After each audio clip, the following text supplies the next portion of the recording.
जी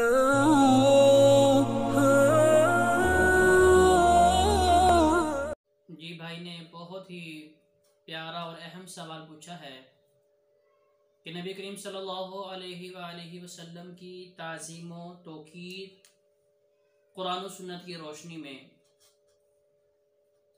अजीज़ दोस्तों, पहले तो ये बात नशीन होनी चाहिए कि जब हम तौहीद और रिसालत का इकरार करते हैं तो जो कलमा पढ़ा जाता है अशहदु अल्ला इलाहा इल्लल्लाह, कि अल्लाह तेरे अलावा कोई इलाह नहीं, व अशहदु अन्ना मुहम्मदन अब्दुहु व रसूल, और हम इस बात की गवाही देते हैं कि आप अल्लाह के बंदे और उसके आखिरी नबी और रसूल हैं। तो इसमें दो चीज़ों की वजाहत की गई है। नंबर 1 पे कि नबी इंसान हैं, बशर है, और इंसानों में से ही अल्लाह तबारक व तआला ने उन्हें मुंतखब फरमाया है। और दूसरी चीज़ कि आप नबियों के सिलसिले की आखिरी कड़ी हैं। आपके बाद कोई भी नबी और रसूल क़यामत तक नहीं आ सकता। ये बातें नशीन करने वाली थी। और इसके साथ नबी करीम सल्लल्लाहु अलैहि वसल्लम की ताज़ीम और तौक़ीर कुरान और नबी सलाम की सीरत में किस तरह बयान की गई है। तो देखिए, ये बात भी हमारे जहनों में अच्छे तरीके से बैठनी चाहिए कि जिस तरह मुकाम में और शान में नबी सलाम का कोई सानी नहीं है, चाहे वो मुहद्दिस हो, चाहे वो इमाम हो, चाहे वो वली अल्लाह हो, चाहे वो नबी और रसूल हो, सारी कायनात मिलके भी मेरे नबी अलैहिस्सलाम की शान और नबी अलैहिस्सलाम के मुकाम का मुकाबला नहीं कर सकती। तो ये ताज़ीम व तौक़ीर का पहला स्टेप है कि नबी अलैहिस्सलाम की ज़ात अक़दस को सबसे बेहतरीन और आला अरफा जाना जाए। कुरान मजीद में अल्लाह तबारक व तआला इरशाद फरमाते हैं, सूरह नूर आयत नंबर 63, ला तजअलू दुआ रसूल बैनकुम का दुआइ बअदिकुम बअदा।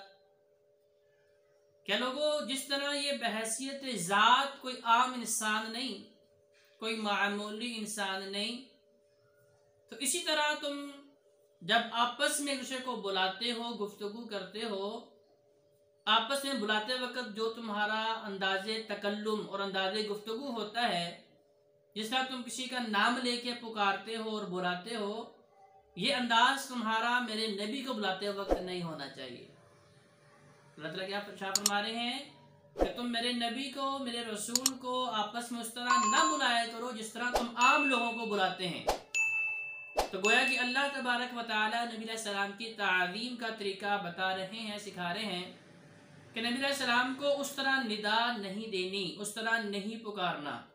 जैसा कि हमारे माशरे में ये बहुत बड़ी गलती है कि हम भी नबी सलाम को पुकारते वक्त इस चीज़ का ध्यान नहीं रखते कि कायनात की सबसे अजीम तरीन शख्सियत को, नबियों के सरदार को, नबियों के इमाम को, ख़ातमुन नबीयीन को पुकार रहे हैं तो उनका नाम अदब व एहतराम से लिया जाए।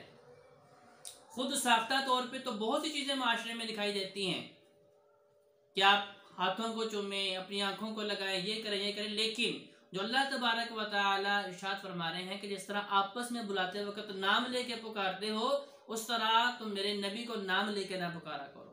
दूसरा अदब फरमाया, या अय्युहल्लज़ीना आमनू ला तरफ़अू अस्वातकुम फ़ौक़ सौतिन नबी व ला तजहरू लहू बिल क़ौली का जहरी बअदिकुम लिबअद अन तहबत अअमालुकुम व अंतुम ला तशउरून। सूरह हुजरात आयत नंबर 2 में अल्लाह तबारक व तआला बता रहे हैं, क्या ईमान वालों, मेरे नबी की मौजूदगी में अपनी आवाज़ों को ज़रा पस्त रखा करो। तुम्हारी आवाज़ मेरे नबी की आवाज़ से ऊपर नहीं जानी चाहिए। वला तजहरु लहू बिलकौली का जहरि बादिकुम लिबादा। और यहाँ भी वही उसूल दोबारा अल्लाह ताला बयान फरमा रहे हैं कि जिस तरह तुम आपस में दूसरे को बुलाते हो, आवाज़ें कसते हो, बुलंद आवाज़ लेकर पुकारते हो, ऐसा ना किया करो। अगर तुमने इन दो उसूलों का ख्याल ना रखा तो अल्लाह तबारक व तआला की तरफ से बहुत सख्त अल्फाज बल्कि डांट सुन लीजिए, अंतहबत अअमालुकुम, अल्लाह फरमा रहे हैं मैं तुम्हारी सारी नेकियों को ज़ाया कर दूंगा, वह अंतुम ला तशऊरून, और तुम्हें पता भी नहीं चलेगा। अजीज साथियों, इस आयत करीमा का मैं अगर शान नज़ूल आपको बयान कर दूं और बता दूं तो आपको ये मसला और ज़्यादा अच्छे तरीके से समझ आ जाएगा कि एक मौका पे नबी अलैहि सलाम के पास एक वफद आया बनु तमीम का। अब वो मशवरा चाहते हैं कि हमें बताया जाए हमारा अमीर कौन होगा। अभी नबी अलैहि सलाम तशरीफ फरमा है, हज़रत अबू बकर सिद्दीक़ रज़ियल्लाहु तआला अन्हु की राय थी कि काका बिन माबद इनको इनका अमीर बनाया जाए, और हज़रत उमर फारूक रज़ियल्लाहु तआला अन्हु की राय और मौक़िफ़ ये था कि अक़रा बिन हाबिस रज़ियल्लाहु तआला अन्हु को बनु तमीम का अमीर और गवर्नर और हाकिम मुकर्रर किया जाए। अब राय देना सुन्नत है, मशवरा लेना देना सुन्नत है, लेकिन आप किसी साहिब इल्म की मौजूदगी में अपनी राय के ऊपर इस हद तक जोर दें कि उसे मजबूर कर दे, ये तरीका अल्लाह तबारक व तआला को पसंद नहीं। हमारे माशरे में ऐसे ही होता है कि कोई बंदा मसला पूछने के लिए आता है, अभी वो साहिब इल्म, वो मुफ्ती साहब, वो आलिम साहब सोच रहे होते हैं कि मैंने इसका जवाब कैसे देना है, इर्द गिर्द से 2-3-4 मशवरे, इतनी उनकी भरमार होती है तो साहिब आलिम जो है, वो साहिब इल्म जो है, उनकी आवाज़ पस रह जाती है। तो अल्लाह तबारक व तआला अपने नबी का ये रुतबा और शान बयान फरमा रहे हैं, और अल्लाह तबारक व तआला ने डांट पिलाई किसको? अबू बकर सिद्दीक़ रज़ियल्लाहु तआला अन्हु को, वो अजीम शख्सियत जिनकी एक रात की नेकियां जिन्होंने गारे हिजरत के दौरान गार में गुजारी, और मुझे चीज़ उनको डस रही थी, और वो जहर बर्दाश्त कर रहे थे, तकलीफ बर्दाश्त कर रहे थे, और आंखों से आंसू टपक के नबी अलैहि सलाम के रुखसारों पे पड़ रहे थे, लेकिन नबी अलैहि सलाम को उठाना गवारा नहीं किया। उस एक रात की तकलीफ आसमान के सितारों से बराबर। और वो अबू बकर सिद्दीक़ जिनके बारे में नबी अलैहि सलाम फरमाते हैं कि मेरी उम्मत का वो खुशनसीब आदमी है कि जिसे जन्नत के 8 दरवाजे ये ख्वाहिश करेंगे कि काश के खुश नसीब हमारे जरिए जन्नत में दाखिल हो। और साथ में कौन? उमर फारूक रज़ियल्लाहु तआला अन्हु, जिन्हें नबी अलैहि सलाम ने रब से दुआएं करके मांगा है, और तारीख़ इंसानी का वाहिद इंसान कि नबी ने उम्मती रब से मांगा हो। नबी ने नबी तो मांगा है, इब्राहीम अलैहि सलाम ने अपनी ज़ुर्रियत में से महबूब तरीन नबी की ख्वाहिश की, हज़रत मूसा अलैहि सलाम ने अपना वज़ीर के तौर पे हारून अलैहि सलाम की ख्वाहिश की, रब से मांगा, लेकिन नबी ने उम्मती मांगा, या सिर्फ हज़रत मोहम्मद सल्लल्लाहु अलैहि वसल्लम ने उमर फारूक रज़ियल्लाहु तआला अन्हु को रब से मांगा, जिनकी नेकियां आसमान के सितारों के बराबर। अब ये दो अजीम शख्सियात, लेकिन मेरे नबी की ताज़ीम और तौकीर ये है कि अल्लाह तबारक व तआला ने इन दोनों शख्सियात को डांटते हुए फरमाया कि ला तरफ़उ अस्वातकुम फ़ौक़ सौति नबी, कि तुम्हारी आवाज़ मेरे नबी की आवाज़ से बुलंद नहीं होनी चाहिए। देखना चाहते हैं सही बुखारी हदीस नंबर 4845 और 4847, उसके अंदर ये सारा वाक़या दर्ज है। तो अल्लाह तबारक व तआला ने डांट दिया। तो इसके बाद सहाबा के नाम बयान फरमाते हैं कि उमर फारूक रज़ियल्लाहु तआला अन्हु ने कभी भी नबी अलैहि सलाम की मजलिस में बुलंद आवाज़ से गुफ्तगू नहीं की। नबी अलैहि सलाम मुखातब भी करते कि उमर ये बात बताओ, तो उमर इस खदशे से, इस डर से कि कहीं अंतहबत अमालुकुम, मेरी नेकियां ज़ाया ना हो जाएं, आहिस्ता आवाज़ से बोलते, हत्ता के सहाबा बयान करते हैं कि नबी अलैहि सलाम को 2 या 3 बार पूछना पड़ता कि उमर क्या कह रहे हैं। इसी तरह सहाबी था साबित बिन कैस रज़ियल्लाहु तआला अन्हु, जिनकी फितरी तौर पे आवाज़ बहुत बुलंद थी। जब उन्होंने ये आयत करीमा सुनी सूरह हुजरात की, तो उन्होंने गोशा नशीनी इख्तियार कर ली, नबी अलैहि की मजलिस में आना छोड़ दिया कि अंतहबत अमालुकुम, कि मेरी आवाज़ नबी की आवाज़ से बुलंद हो गई तो मेरी नेकियां ज़ाया हो जाएंगी। लिहाजा एक सहाबी कई दिनों से मुंतज़िर थे कि साबित बिन कैस नज़र नहीं आ रहे, उनके घर गए तो देखा सर झुका के इंतहाई परेशान, मगमून, महदूद, नजरें झुकाई हुई हैं। तो सहाबी ने कहा, साबित बिन कैस क्या बात है यार?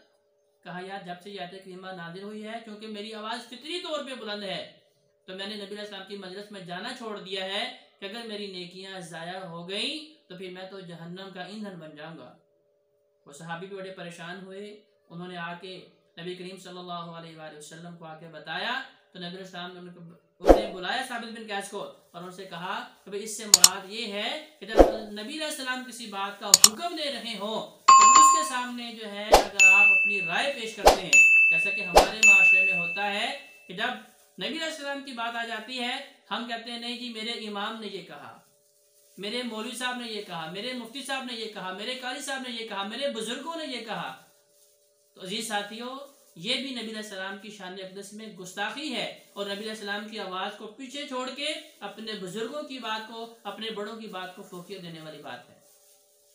लिहाजा नबी करीम सल्लल्लाहु अलैहि वसल्लम की ताज़ीम व तौकीर ये है कि आपको आम लोगों की तरह पुकारा ना जाए और आपकी आवाज़ से आवाज़ बुलंद ना की जाए। और इसको अगर आप यूँ समझें, अल्लाह ताला फरमा रहे हैं फल्लज़ीना आमनू बिही वअज़्ज़रूहु व नसरूहु वत्तबअुन नूर अल्लज़ी उन्ज़िला मअहु उलाइका हुमुल मुफ़्लिहून। सूरह आराफ आयत नंबर 157। अल्लाह ताला फरमा रहे हैं जो लोग इस नबी पर ईमान लाते हैं और उनकी ताज़ीम और मदद करते हैं और उस नूर की इत्तिबा करते हैं जो उन पर उतारा गया है, ऐसे ही लोग कामयाब होने वाले हैं। तो गोया कि यहाँ ये बताया जा रहा है, यहाँ बताना यह मकसूद है कि जो नबी अलैहि सलाम की ताज़ीम है उससे मुराद नबी अलैहि सलाम की इत्तिबा है, आपकी पैरवी है, आपकी बात को मानना है। जो ताज़ीम करते हैं, नुसरत करते हैं, साथ में इत्तिबा करते हैं, अल्लाह ताला फरमा रहे हैं उलाइका हुमुल मुफ़्लिहून, यही लोग कामयाब व कामरान हैं। और हदीस मुबारका में ले लें कि एक सहाबी नबी अलैहि के वुज़ू के कतरों को ज़मीन पे गिरने नहीं दे रहे थे। तो नबी अलैहि ने पूछा कि अब्दुर्रहमान क्या कर रहे हैं रज़ियल्लाहु तआला अन्हु। तो उन्होंने कहा या रसूलल्लाह आपसे मोहब्बत बड़ी है और आपकी ताज़ीम मैं करता हूँ, तो लिहाजा मैं चाहता हूँ कि ये कतरे ज़मीन पे ना गिरे। तो नबी करीम सल्लल्लाहु अलैहि वसल्लम ने इरशाद फरमाया कि मेरी ताज़ीम और मोहब्बत ये है कि अगर आप मेरी बात, मेरी सुन्नत, मेरी सीरत, मेरे तरीके से मोहब्बत करते हैं, उसकी ताज़ीम करते हैं, तो गोया कि आप मेरी ज़ात की ताज़ीम और मोहब्बत करते हैं। और जिसने मेरी ज़ात के साथ मोहब्बत की और मेरी ताज़ीम की, वो जन्नत में मेरे साथ होगा। तो ये साथियों, ये नबी अलैहि सलाम की ताज़ीम के तरीके जो कुरान और सुन्नत के अंदर मौजूद हैं, अल्लाह से हम दुआ करते हैं कि अल्लाह हमें इसके मुताबिक नबी अलैहि सलाम की ताज़ीम करने की तौफीक अता फरमाए।